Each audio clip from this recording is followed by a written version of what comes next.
En los sombríos rincones de Düsseldorf, Alemania, entre las sombras de la calle y los susurros del viento, se gestaba una serie de horrores que serían recordados por generaciones. Peter Kürten, conocido como el vampiro de Düsseldorf, se convirtió en el arquitecto de una pesadilla viviente que desbordó los límites de la crueldad humana.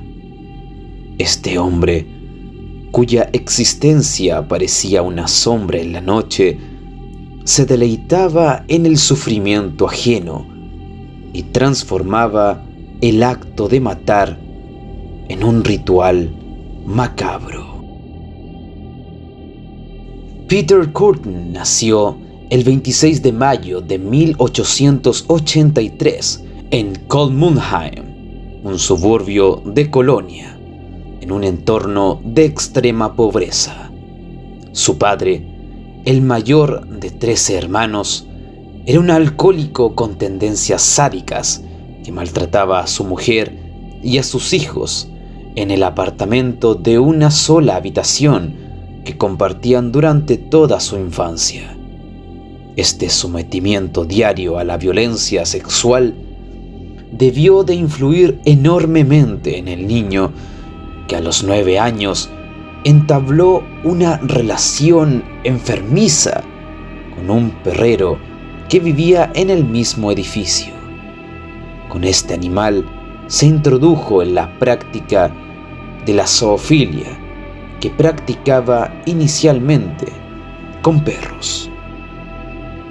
Cuando Kürten maduró sexualmente, estas prácticas se extendieron a ovejas, cabras y otros animales de corral, y según varios testimonios de la época, habría sentido un placer especial cuando el animal era apuñalado durante el coito. En 1899, con 16 años, Kürten se dedicó a la delincuencia y se escapó de su casa. Poco después de su partida, su padre fue detenido por relaciones incestuosas con la hermana de Kürten, de 13 años, y este fue encarcelado durante 3 años. Tras delinquir, comenzó una de sus tantas estancias en prisión, en su mayoría por condenas de corta duración debido a diversos delitos menores. Las duras condiciones de estas prisiones confirmaron sus tendencias sádicas, que decidió trasladarlas de los animales de granja a los seres humanos.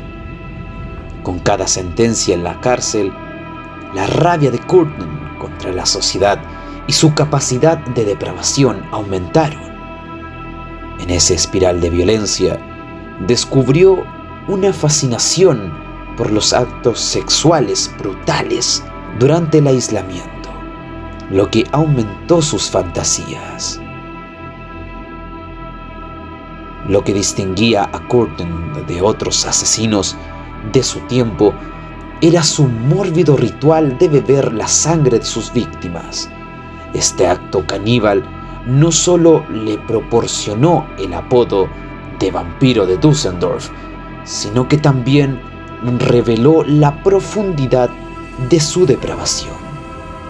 Kürten confesó más tarde que la visión y el sabor de la sangre le proporcionaban una excitación indescriptible, una declaración que heló la sangre de aquellos que la escucharon.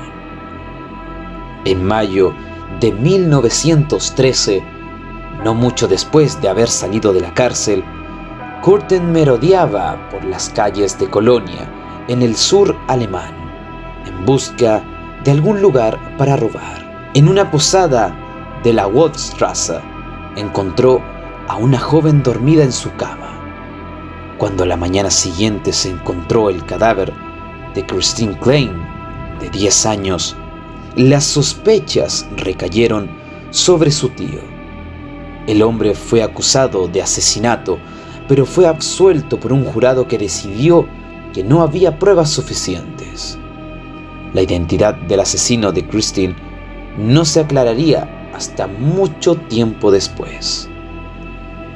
En 1914, con la guerra azotando Europa, Kürten fue llamado a las filas en el ejército del Kaiser. Pero la vida militar no le convenía al poco disciplinado Kürten y desertó. Sin embargo, al poco tiempo el vampiro de Düsseldorf fue capturado y enviado a la cárcel, donde permaneció durante toda la guerra. Kürten pasó gran parte de su tiempo en confinamiento solitario, ya que infringía deliberadamente las normas para estar encerrado en soledad. En ese estado imaginaba y planeaba los crímenes brutales que luego cometería. En 1921 salió en libertad y se trasladó a Altenburg, donde conoció y se casó con una ex prostituta que había sido encarcelada por el asesinato de su pareja. Pasó los siguientes 4 años viviendo una vida de relativa normalidad.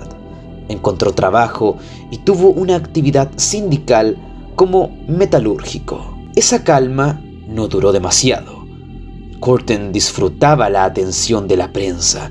Incluso contactó a un periódico el 9 de noviembre de 1929 y les entregó un mapa en el que detallaba la posición del cuerpo de su última víctima, Gertrude Alberman, una niña de 5 años. En mayo de 1930 se produjo el inicio de una cadena de acontecimientos que desembocaron en la captura de Kürten. El 14 de mayo le ofreció a una joven desempleada, Maria Butlik, un lugar donde alojarse y la llevó a su apartamento con la esperanza de tener relaciones sexuales.